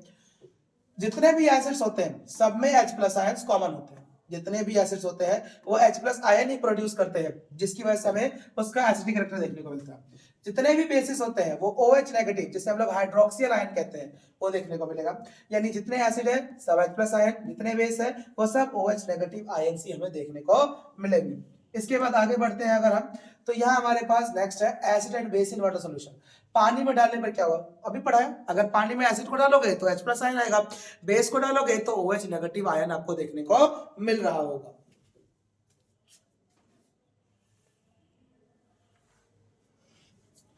इसके बाद आपके पास आता है OH नेगेटिव आयंस की बात कर ली। अगर कोई भी बेस अगर ऐसा है जो कि सॉल्युबल है इन वाटर, अभी ऊपर बताया था मैंने वैसे आपको ये भी, कि कोई भी अगर बेस है जो सॉल्युबल है वाटर के अंदर, यानी पानी में डालने पर वो घुल जाता है, सॉल्युबल हो जाता है, तो ऐसे सभी सॉल्ट्स को हम लोग एल्काइल कहते हैं। आगे आपको बताया गया ये खास तरह की एक्टिविटी है कि जब आप एसिड को कंसंट्रेटेड से डाइल्यूट पे लेकर आते हैं, यानी किसी रिएक्शन के लिए आपको डाइल्यूट बनाना है तो पानी मिलाना होगा, जिससे पानी की मात्रा बढ़ जाए, एसिड की मात्रा कम हो जाए। तो सवाल ये बना कि सर एसिड के अंदर पानी डालूं या पानी के अंदर एसिड डालूं, तो सवाल ये है कि कभी भी एसिड के अंदर पानी नहीं डालना है, हमेशा ही आपको वाटर के अंदर ही एसिड को डालना है। यानी कभी भी अगर एसिड में पानी डाला, क्योंकि ये बहुत ज्यादा एक्सोथर्मिक है, कैसा है, एक्सोथर्मिक है, तो एक्सोथर्मिक है तो जैसे ही पानी डालोगे ये सारा स्प्लैश आउट हो जाएगा और आपको जल सकते हो, आपको बर्न सकते हो। लेकिन यहाँ पे क्योंकि पानी है, ये तो कूलेंट है, कूल है, तो जैसे ही एसिड डालोगे वैसे अब्सॉर्ब करता जाएगा और ऐसा कुछ भी आपको यहाँ पर देखने को नहीं मिलेगा। इसका आपको नीचे दिखाया गया होगा कि ये इसमें हो क्या रहा है, एक्चुअल में रीड कर लेते हैं। While diluting acid, it is recommended that the acid should be added to water and not water to acid because the process of dissolving an acid or a base in water is highly exothermic. इस type के reactions होते हैं वो हमेशा ही exothermic reactions होते हैं। इनसे होगा क्या जी, इतना एक्सोथर्मिक होगा कि जैसे ही आप पानी को एसिड के अंदर डालोगे तो हीट बनेगी और वो हीट करने की वजह से क्या होगा, वो मिक्सचर जो है वो स्प्लैश आउट हो जाएगा, बाहर की तरफ उछल जाएगा, जिससे कि आपको जल सकते हो, बना सकता है, और यहां तक कि ग्लास कंटेनर जो जिसमें हम कर रहे थे एक्टिविटी वो टूट भी सकता है, ब्रेक भी हो सकता है। यानी शॉर्ट करूं अगर, तो एडिंग वाटर टू एसिड, अगर पानी को एसिड में डाला तो मिक्सचर स्प्लैश आउट हो जाएगा या ग्लास का कंटेनर टूट जाएगा, ये दोनों चीजें हो सकती है। इसीलिए सलाह दिया जाता है कि हमेशा ही क्या करें, आप पानी के अंदर एसिड डालें, ना कि एसिड के अंदर पानी डालें। Mixing of an acid or a base with H2O results in decreasing the concentration of ions per unit volume। जब भी आप किसी एसिड या बेस में पानी मिला देते हैं तो उसमें से कंसंट्रेशन कम हो जाता है, यानी पानी की मात्रा बढ़ जाती है, इसीलिए इस तरह की चीजों को डाइल्यूशन कहते हैं। और जो बनकर के एसिड या बेस आएगा उसे डाइल्यूट एसिड या फिर डाइल्यूट बेस के नाम से जाना जाता है। अब किसी भी एसिड या बेस में, या अभी तक जितने भी आपने इंडिकेटर्स पढ़े, आपको ये तो बता रहे थे कि वो एसिड है या बेस है, पर आपको ये कोई नहीं बता रहा कि जो एसिड है वो कितना स्ट्रांग है या वो कितना वीक है। तो इस चीज की जानने के लिए कि वो एसिड या बेस का स्ट्रेंथ क्या है, हमारे पास एक नेक्स्ट चीज होता है that is called universal indicator. हम इस चीज के लिए जो यूज करने वाले हैं उसे हम लोग यूनिवर्सल इंडिकेटर कहते हैं। यूनिवर्सल मतलब कि इससे बेहतर कोई दूसरा इंडिकेटर है ही नहीं जी। अभी इंडिकेटर काम कैसे करता है, तो यूनिवर्सल इंडिकेटर कहता है भैया it is a mixture of several indicators, it shows different colors at different concentration of H+ ions in the solution। जैसे ही इसे डालोगे तो हाइड्रोजन की प्रेजेंस के हिसाब से ये अलग अलग रंग दिखाएगा और ये अलग अलग रंग हमको बताएगा कि वो एसिड कितना स्ट्रांग था। इसमें इसे हम लोग पीएच स्केल के थ्रू चेक करते हैं। इसमें पीएच जो लिखा हुआ है, इसमें पी का मतलब होता है, पीएच में जो पी होता है उसका होता है पोटेंज, एक जर्मन वर्ड है जिसका मतलब भी होता है पावर। क्योंकि इसका मतलब पावर होता है इसलिए पीएच स्केल हम एसिड या बेस का पावर चेक करते हैं। अब यहाँ पे पीएच पेपर अगर आप ध्यान से देखेंगे तो पीएच पेपर आपको कुछ ऐसा देखने को मिलेगा। यहाँ पे आपको डिटेल नहीं करके दिखाया है, बेसिक में बता दूं आपको, पीएच पेपर कुछ इस प्रकार से होगा कि उसके अंदर आपको 0 से लेकर के 14 तक रैंकिंग मिलेगी और बीच में जहां 7 होगा वो कैसा स्टेट होगा, न्यूट्रल होगा। इस स्टेट पर आपको ब्लड मिलेगा, या फिर आपके सामने प्योर वाटर देखने को मिलेगा। ये सभी पीएच के न्यूट्रल के करीब होते हैं, यानी 7.12 ऐसे हो गए। अब जितना ज्यादा नंबर डिक्रीज करेगा, यानी जितना पीछे आते जाओगे, यानी उतना ही ज्यादा एसिडिक मीडियम बढ़ जाएगा, और जितना ही ये नंबर इंक्रीज करता जाएगा, यानी 7 से बड़ा होता जाएगा, वो बेस भी उतना स्ट्रॉन्ग हो जाएगा। बहुत स्ट्रॉन्ग अगर बेस की बात करूं तो वह हाइड्रोक्लोरिक, बहुत स्ट्रॉन्ग बेस की बात करूं तो वह सोडियम हाइड्रोक्साइड यानी NaOH देखने को मिलता है। यानी आप किसी पेपर को डिप करेंगे, देखो अब इसको शॉर्ट कर देता हूं मैं, ऊपर में आपके सामने यहाँ पे दे रखा है, शॉर्ट कर देते हैं, ये रहा। अगर आपके पास 7 आता है पीएच, दैट मींस कि वो न्यूट्रल हो जाएगा। अगर वो 7 से कम आता है तो एसिडिक हो जाएगा, 7 से ज्यादा आता है तो वो बेसिक। क्लियर? इसके बाद आगे बढ़ते हैं, पीएच पेपर तो समझ ही लिया हमने। पीएच के यूज क्या है, तो एवरीडे लाइफ में आपको अलग अलग जगह पे पीएच देखने को मिलेगा। इसमें से ये इंपॉर्टेंट पॉइंट है, इससे सवाल बन जाते हैं आपके पास कि रीजन में और केस स्टडी टाइप्स में बनेंगे। जैसे पहला आता है plant and animals are pH sensitive. जितने भी प्लांट्स एनिमल्स होते हैं वो सभी पीएच सेंसिटिव होते हैं। क्यों होते हैं? क्योंकि हमारी बॉडी जो है वो नॉर्मली 7 या 7.8 के रेंज पे काम करती है, लेकिन जब बारिश होती है और खासकर एसिड रेन हो रहा होता है उस समय पानी का पीएच 5.6 से भी कम हो चुका होता है, तो वो हमारी बॉडी के लिए अच्छा नहीं होता है। इस एसिड में नहाने पर आपकी बॉडी पर रैशेस का होना, दाने का होना या दूसरी स्किन प्रॉब्लम्स भी देखने को मिल सकती है।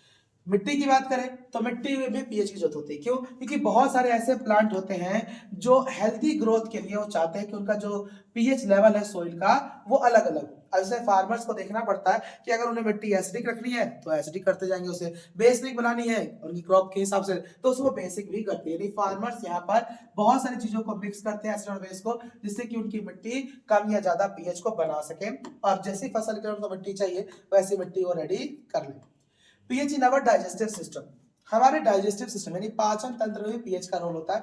हमारा स्टमक जो है वो खासकर HCl एसिड को प्रोड्यूस करता है जो डाइजेशन में मदद करता है, लेकिन कभी कभी जब खाना जैसे पच नहीं पाता यानी इनडाइजेशन के समय यही स्टमक बहुत अधिक मात्रा में एसिड को रिलीज कर देता है, जिसकी वजह से हमें पेन यानी दर्द होने लगता है और इरिटेशन भी फील होती है, जिसे हम लोग नॉर्मल भाषा में एसिडिटी कहते हैं। अब इस एसिडिटी से बचने के लिए क्या करें, तो इस पेन से बचने के लिए हम कोई भी एंटा एसिड यानी कोई भी माइल्ड बेस ले सकते हैं। ऐसा कोई बेस जो अंदर जाते ही उस एसिड की मात्रा के साथ रिएक्ट करे, उसे न्यूट्रल कर दे और न्यूट्रल करके हमें आराम मिल जाए। नॉर्मली इस रूप में हम मिल्क ऑफ मैग्नीशिया यानी MgOH2 ले सकते हैं, या आज के समय में लोग इसके लिए इनो का इस्तेमाल करते हैं, उसके अंदर भी ऐसा ही कन्फर्मेशन होता है, जिससे माइल्ड बेस होता है, जिससे कि हमें ये आराम मिलने लगता है। इसके बाद नेक्स्ट आता है आपके पास पीएच चेंज एज कॉजल टूटने की, ये इंपॉर्टेंट है जी, इस पे भी सवाल ज्यादा दिखेगा आपको। हमारे दांत जो होते हैं नॉर्मली हमारे जो दांत खराब हो रहे होते हैं, टूटने की होता है, ये क्यों होता है? क्योंकि हमारे माउथ का पीएच जो होता है जब 5.5 से कम हो जाता है, यानी जब 5.5 के नीचे चला जाता है पीएच, तो वो दांतों खराब करने लगता है। इसमें कुछ होगा नहीं, टूथ के ऊपर आपको इनेमल की एक परत देखने को मिलेगी जो कि कैल्शियम फॉस्फेट से मिलकर बनी होती है, और ये बहुत ही हार्डेस्ट सब्सटेंस होता है, जिसकी वजह से ये पानी के साथ कोरोड नहीं मतलब नहीं मिलता है, उसे डिसॉल्व नहीं होता है, जिसकी वजह से हमारे दांत जो होते हैं वो धीरे धीरे खराब होने लगते हैं, उससे बैक्टीरिया का जाना, पीला पड़ जाना, ये सब कुछ देखने को मिलता है। तो इसको दूर करने के लिए हम क्या करते हैं, हम टूथपेस्ट का इस्तेमाल करते हैं। टूथपेस्ट जनरली कैसे होते हैं, बेसिक नेचर के होते हैं, तो जैसे इसे लगाओगे तो आपके यहाँ पे एसिड था ही 5.5 से कम था यानी एसिडिक था, बेस गया, बेस रिएक्ट करता है और बेस रिएक्ट करते ही उसको पूरी तरीके से फ्रेश कर देता है, हमारे दांत बच जाते हैं। इसके अलावा नेक्स्ट आता है आपके पास self defence by animals and plants through chemical warfare.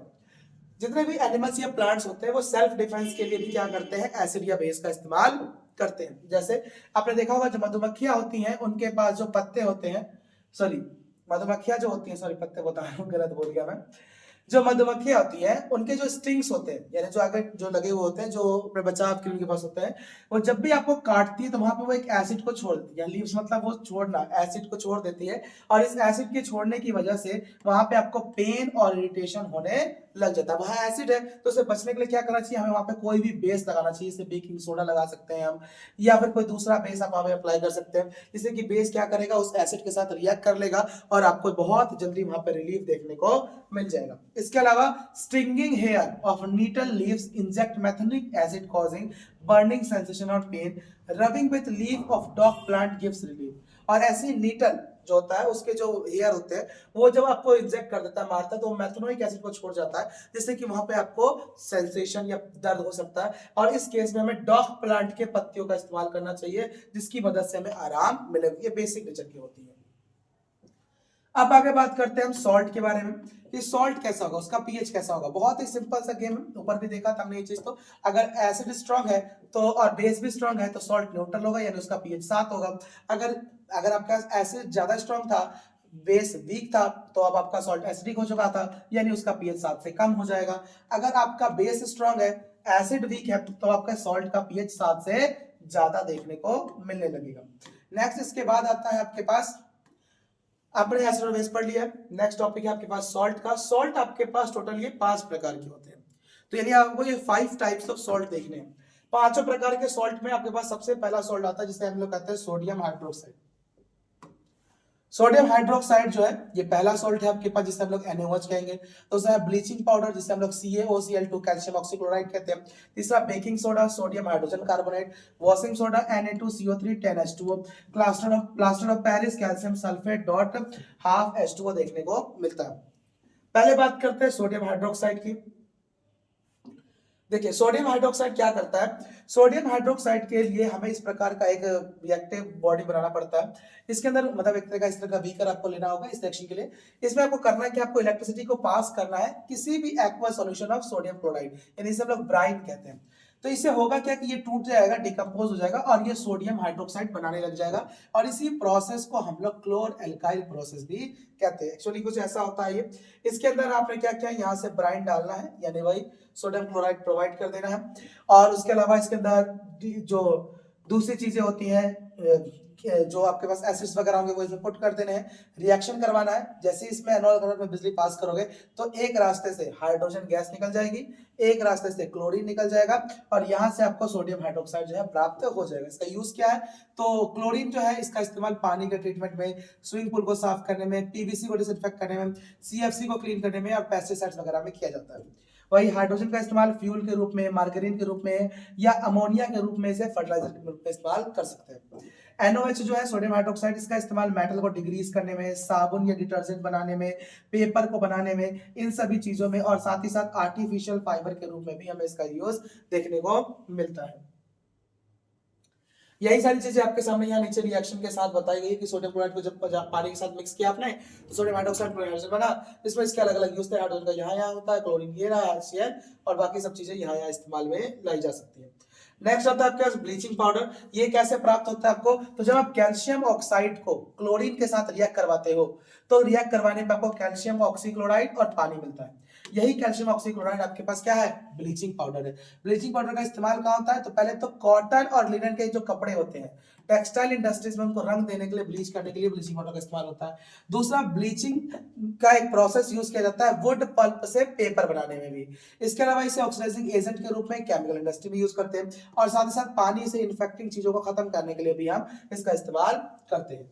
Third आता है आपके पास सॉल्ट बेकिंग सोडा, जिसे हम लोग सोडियम हाइड्रोजन कार्बोनेट या फिर NaHCO3 भी कहते हैं। कैसे बनता है, सोडियम क्लोराइड लीजिए, पानी लीजिए, कार्बन डाइऑक्साइड लीजिए, अमोनिया लीजिए, मिक्स करिए, अमोनियम क्लोराइड बनेगा और सोडियम हाइड्रोजन कार्बोनेट यानी बेकिंग सोडा जो है आपको देखने को मिल जाएगा। बेकिंग सोडा का काम क्या है जी, तो पहले तो बेकिंग सोडा के बारे में पढ़ लेते हैं। अभी ऊपर आपने देखा था ना, वो हमें एंटासिड यानी एसिडिटी हो गई थी तो हमें एंटासिड लेना पड़ा था, तो बेकिंग सोडा उसके लिए भी यूज कर सकते हैं। ये एक तरह का नॉन कोरोसिव बेस होता है और ये जो है आपको एंटासिड के रूप में as a ingredient of antacid आप इसका इस्तेमाल कर सकते हैं। जब इस सोडियम हाइड्रोजन कार्बोनेट को आप गर्म करते हैं, हीट करते हैं, तो ये सोडियम कार्बोनेट में, जल में और कार्बन डाइऑक्साइड में टूट जाता है, जिसकी वजह से जब इसे केक वगैरह के अंदर रखते हैं तो वहां पर भी ये काम होता है। अच्छा, केक वगैरह में ना कभी बेकिंग सोडा नहीं जाता, ये बात याद रखना है आपको। केक वगैरह के लिए यूज किया जाता है बेकिंग पाउडर को, और बेकिंग पाउडर बनाने के लिए हम बेकिंग सोडा के साथ टार्टरिक एसिड को मिक्स कर देते हैं। यानी टार्टरिक एसिड और बेकिंग सोडा को मिक्स करोगे तो आपके पास बेकिंग पाउडर बन जाएगा। ये बेकिंग पाउडर जो है आपके पास, जब इसे आप गर्म करते हो तो ये वहां पे पानी के साथ या मिक्स करते हो पानी के साथ, या तो इसे गर्म कर दो या पानी के साथ मिलाओगे तो कार्बन डाइऑक्साइड गैस जो है वो यहाँ प्रोड्यूस होती है, जिसकी वजह से जो आपका ब्रेड या केक होता है उसमें जब ये बेकिंग पाउडर डाल देते हैं तो उससे होगा ये कि कार्बन डाइऑक्साइड गैस बनेगी और वो उस चीज को और भी सॉफ्ट और स्पंजी कर देती है। दोस्तों तो मैंने आपको बता ही दिया था कि इसे एंटासिड के रूप में इस्तेमाल करते हैं। साथ ही साथ सोडा एसिड फायर एक्सटिंग्विशर, ऐसे एक्सटिंग्विशर जो आग बुझाने वाले आते हैं, जो सोडा एसिड वाले होते हैं, या सॉरी सोडा एसिड जो होते हैं वो, और फायर एक्सटिंग्विशर यानी जो आग बुझाने वाले आते हैं वो, इन दोनों में भी इसका इस्तेमाल किया जाता है। सोडा तो पता ही होगा, वो एसिड जो सोडे के रूप में इस्तेमाल होता है, ऐसी जगह पे भी ये देखने को मिल जाता है। यानी बेसिक फाइनल होता है, झाग जैसा बनने लगता है इससे। फिर नेक्स्ट आता है आपके पास वॉशिंग सोडा। ये क्या होता है? इसका फॉर्मूला होता है Na2CO3.10H2। Recrystallisation of sodium carbonate gives washing soda. It is a basic salt, यानी जब सोडियम कार्बोनेट के साथ जल को रिक्रिस्टलाइज करते हो यानी क्रिस्टल फॉर्म में जोड़ते हैं तो उस केस में हमें वॉशिंग सोडा जो है प्राप्त होता है। इसका इस्तेमाल ग्लास, सोप और पेपर की इंडस्ट्री में होता है। बोरैक्स को बनाने के लिए करते हैं। क्लीनिंग एजेंट के रूप में घर वगैरह में इसका इस्तेमाल करते हैं। साथ ही साथ पानी के अंदर जो हार्डनेस होती है उसको रिमूव करने के लिए भी इसका इस्तेमाल किया जाता है। इसके अलावा नेक्स्ट आपके पास टॉपिक है, अगला जो आपके पास सॉल्ट है that is plaster of Paris. इसे हम लोग कैल्शियम सल्फेट हेमीहाइड्रेट, जो इसका केमिकल नेम है वो हम जानते हैं CaSO4.12H2। इसके अलावा एक चीज होता है जिप्सम, जिसे हम लोग CaSO4.2H2 कहते हैं। नॉर्मली जब आप खरीद के लेके आते हो तो आपको POP ही मिलता है, यानी पाउडर फॉर्म में प्लास्टर ऑफ पेरिस होता है। लेकिन जब इस प्लास्टर ऑफ पेरिस को आप हीट करते हो तो इस केस में आपको जब खरीद के लेकर आता है आपको जिप्सम मिलता है। जिप्सम को जब आप 373 केल्विन पे हीट करते हो तो जब पानी लूज हो जाता है और पानी के लूज होने पर आपको प्लास्टर ऑफ पेरिस POP जो है वो प्राप्त हो जाता है। ये एक प्रकार का व्हाइट पाउडर होता है और जब इसको मिक्स करते हैं पानी में तो ये वापस से जिप्सम में बदल जाता है, यानी पाउडर फॉर्म में तो क्या होगा? POP होगा। पानी मिलाते ही जिप्सम, अगर जिप्सम को गर्म किया तो वापस ये पाउडर, यानी दोनों रिएक्टिविटीज के साथ साथ चलते थे, उल्टा भी हो सकता है। इसे पानी में रिक्रिस्टलाइज हो गया, क्रिस्टल के फॉर्म में पानी जुड़ गया और ये आपके पास आ गया। इसका इस्तेमाल डॉक्टर्स यूज करते हैं इस POP का, जब भी हमारी हड्डी वगैरह का फ्रैक्चर जोड़ना होता है तो प्लास्टर करने के लिए इस्तेमाल करते हैं। इससे खिलौने बनाए जाते हैं, डेकोरेशन का सामान बनता है। ये सरफेस को स्मूथ करने के लिए इसका होता है, कभी कभी घर वगैरह में भी जो सरफेस अगर आपको स्मूथ करना तो वहां पे इस POP को यूज किया जाता है। इसके अलावा अगला पॉइंट है आपके पास पानी का क्रिस्टलाइजेशन करने का मतलब क्या होता है? जब हम फिक्स नंबर में पानी के मॉलिक्यूल्स को एक फॉर्मूला यूनिट ऑफ सॉल्ट के साथ जोड़ देते हैं तो उसी को हम लोग क्रिस्टलाइजेशन कहते हैं। यानी पानी को क्रिस्टल्स की तरह उसके साथ कनेक्ट कर दीजिए ताकि उसमें पानी प्रेजेंट तो हो पर वो फील ना हो जल्दी। जब वो रिएक्ट करे पाउडर के साथ तो वो वाटर जो है वो रिलीज होने लग जाए। इसमें आप देख सकते हो सब में पानी को जोड़ा गया, जैसे अगर 5H2O लिखा है इसका मतलब है कि उसमें 5 पानी के वाटर के मॉलिक्यूल्स है, और अगर 10H2O लिखा है तो 10 वाटर के मॉलिक्यूल्स है, 2H2O लिखा है तो 2 वाटर के मॉलिक्यूल्स प्रेजेंट है। ये था आपके पास सेकंड चैप्टर जो मैंने अभी आपको यहाँ कराया। सेकंड चैप्टर के बाद अब आपको थर्ड चैप्टर अगली वीडियो में प्रोवाइड कराई जाएगी। जब तक के लिए आप ये 2 चैप्टर रिवाइज करिए और इसके जितने भी इंपॉर्टेंट क्वेश्चंस उसे कर लीजिए। नेक्स्ट वीडियो में हम इसका बचे हुए अदर चैप्टर्स भी कंप्लीट करेंगे। वीडियो को लाइक करना ना भूलें और अगर कोई भी डाउट हो, कोई भी कमेंट हो तो जरूर करें।